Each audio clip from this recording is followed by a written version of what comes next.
Vous écoutez Radio Lomé, les 12h30.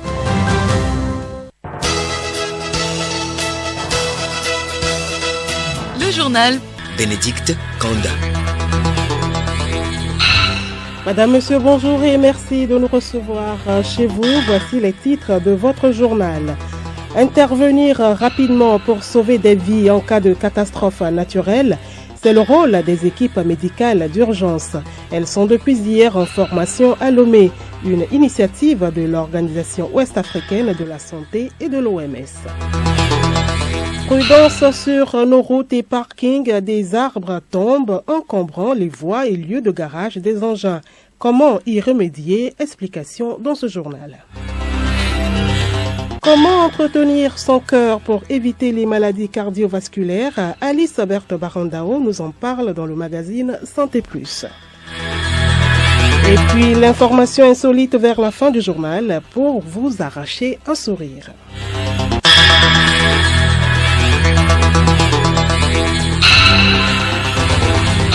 Radiolomé.tg.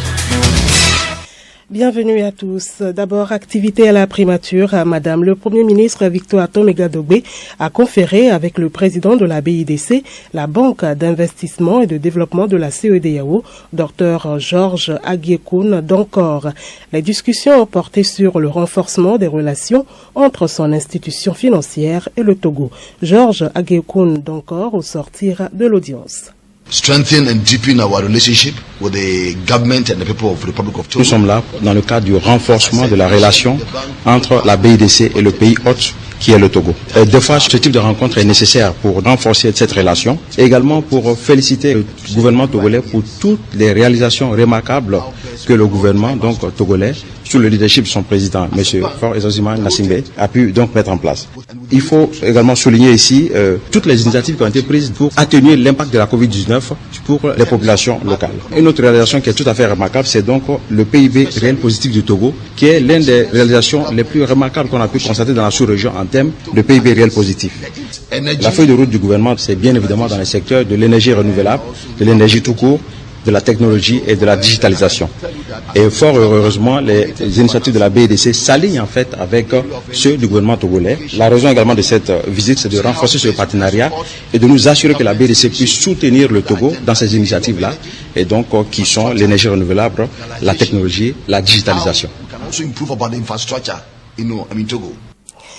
Comment chaque artiste doit profiter décemment de son œuvre à l'ère du numérique. Voilà l'objectif d'une table ronde organisée conjointement par l'Organisation mondiale de la propriété intellectuelle OMPI et le bureau togolais du droit d'auteur Butodra ce mercredi à Lomé. Milek Agbokou. L'exploitation à outrance des œuvres artistiques sur les réseaux sociaux pose problème aux artistes togolais en matière de rémunération. Pendant 3 jours, les experts vont mener des réflexions pour trouver des approches de solutions. Ils échangent sur le thème la gestion collective du droit d'auteur et des droits voisins, principes et mécanismes à l'ère du numérique. Comme l'a dit Domele, directeur général de Butodra. Nous pensons que nous pouvons faire en sorte que nos artistes puissent bénéficier de l'exploitation de leurs œuvres, à condition de pouvoir véritablement s'intéresser au domaine, à l'exploitation des œuvres en ligne. L'exploitation des œuvres en ligne, dernier moment, disons, a pris beaucoup d'ampleur en raison de la Covid-19 qui empêche les gens de se regrouper. Eh bien, l'exploitation de ces œuvres-là, malheureusement, ne profite pas aux auteurs.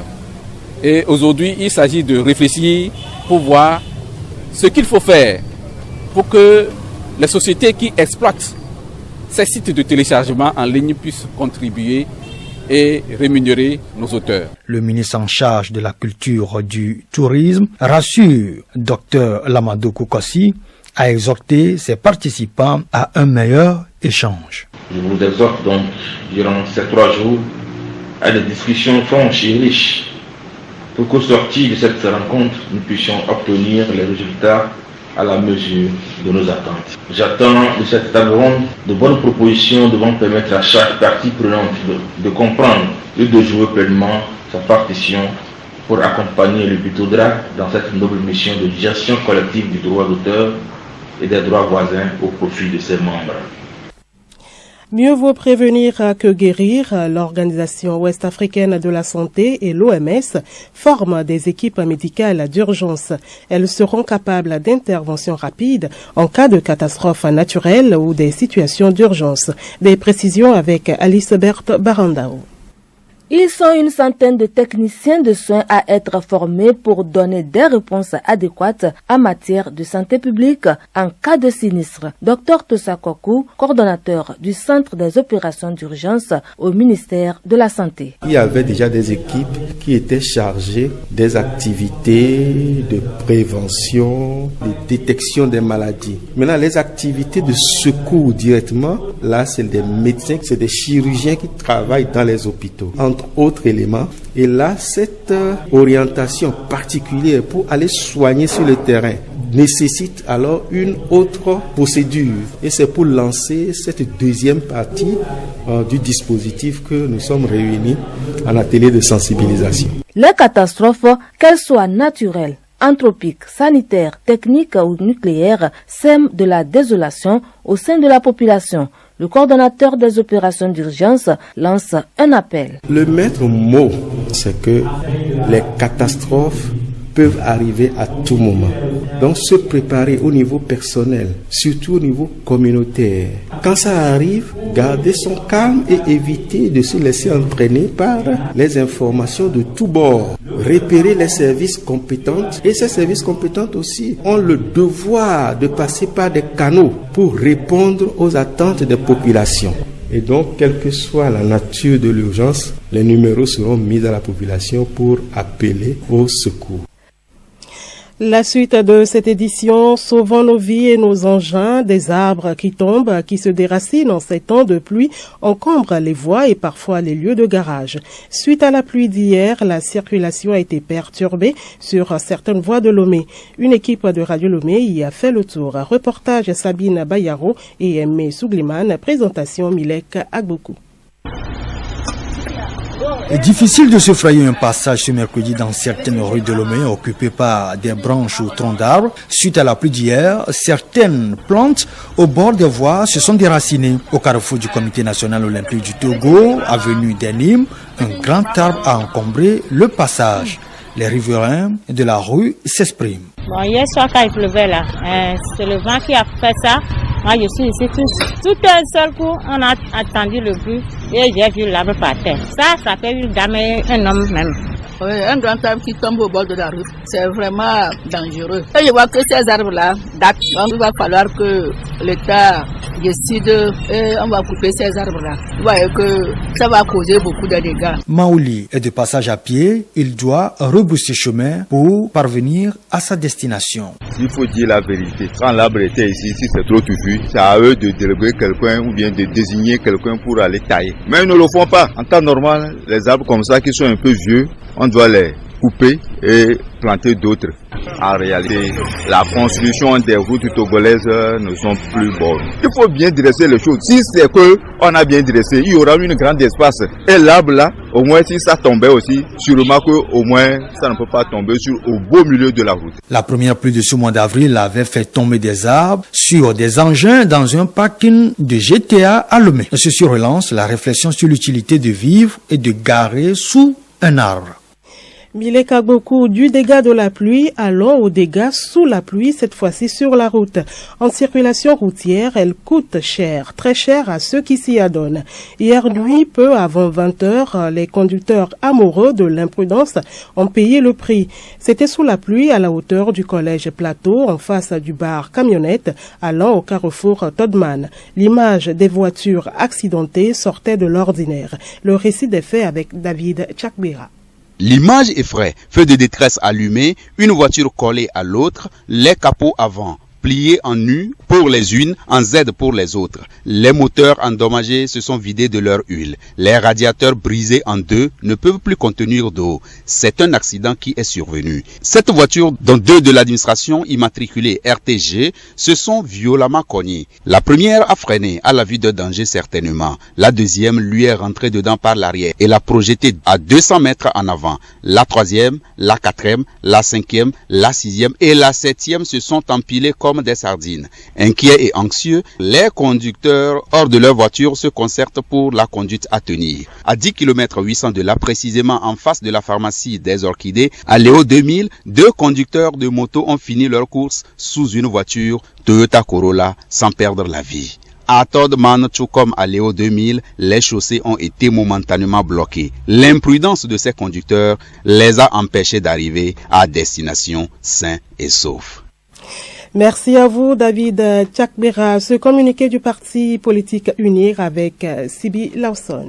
Le parti Union pour la République UNIR célèbre son 10e anniversaire placé sous le thème UNIR 10 ans d'engagement au service des populations. Le lancement des activités marquant cette célébration aura lieu à Atapamé ce jeudi 14 avril 2022 avec la tenue d'un point de presse. Une grande prière œcuménique rassemblera ensuite les militantes et militants au centre culturel associatif d'Agbonu Atapamé pour rendre grâce à Dieu pour le chemin parcouru et confier à la protection divine le chef de l'État, président du parti UNIR, le distingué militant Fort Essenzimna Nyasingbe et la nation tout entière. En prélude à cela, des actions caritatives seront organisées le 13 avril 2022 au profit des populations. Le parti Union pour la République UNIR a été porté sur les fonds baptismaux le 14 avril 2012 à Atapamé. Fait à Lomé le 13 avril 2022, le secrétaire exécutif à Choli Akleso. Écoutez Radio Lomé sur le web sur le www.radiolomé.tg.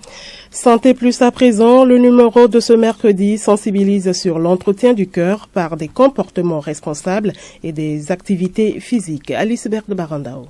Votre cœur ira mieux quand vous bougez. J'aime mon cœur, j'en prends soin.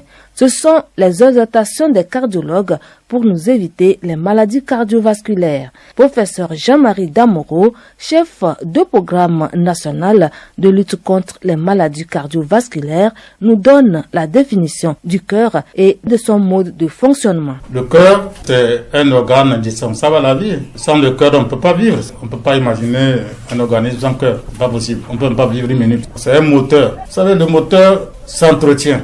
Et ces tuyaux, c'est ce qu'on appelle le moteur. Et ce moteur est chargé d'envoyer du carburant dans tout l'organisme. Le carburant, c'est le sang. C'est pourquoi, quand on a une voiture, il faut toujours faire de l'entretien pour qu'il n'y ait pas de panne. Infarctus, hypertension artérielle, thrombose veineuse, les maladies cardiovasculaires sont multiples. Le cardiologue Damoro dresse la situation des maladies du cœur au Togo. Les maladies cardiovasculaires constituent un enjeu de santé publique majeur au plan mondial, au plan africain et au plan togolais. Pourquoi nous le disons? De par leur ampleur et de par leur gravité qui fait peur aux gens, ces maladies sont le groupe le plus important des maladies non transmissibles au plan mondial. Les maladies cardiovasculaires tuent nos parents chaque année. Dans quelle famille il n'y a pas d'accident vasculaire cérébral? Dans quelle famille il n'y a pas de crise cardiaque? Et nous savons ce que c'est.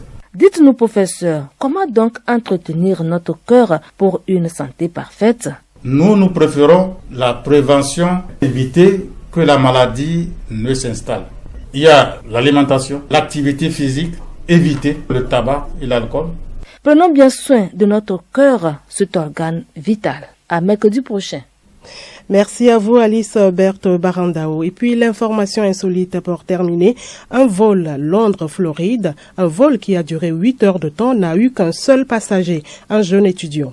Selon lui, cette expérience était certes étrange, mais particulièrement confortable. Il n'a souffert d'aucune bousculade pour embarquer. Il pouvait aussi s'étaler de tout son long sur plusieurs sièges pour dormir. Il était aussi libre de profiter de nourriture et de collations à volonté. Qu'est-ce qui explique cette situation? Eh bien souvent, certaines compagnies aériennes sont contraintes de faire voler leurs avions à vide ou avec seulement un ou une poignée de passagers pour pouvoir conserver leur quota de créneaux de décollage et d'atterrissage. En cas de non-respect du quota, le nombre de leurs créneaux pourrait être réduit. Depuis plusieurs années, des organisations de défense de l'environnement ont dénoncé de telles situations.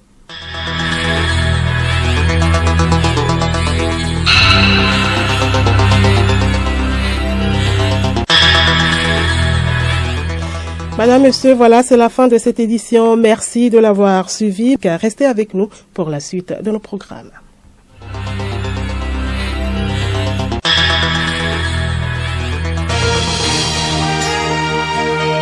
Radio Lomé, boîte postale 434, email radiolomé@radiolomé.tg. radiolomé.tg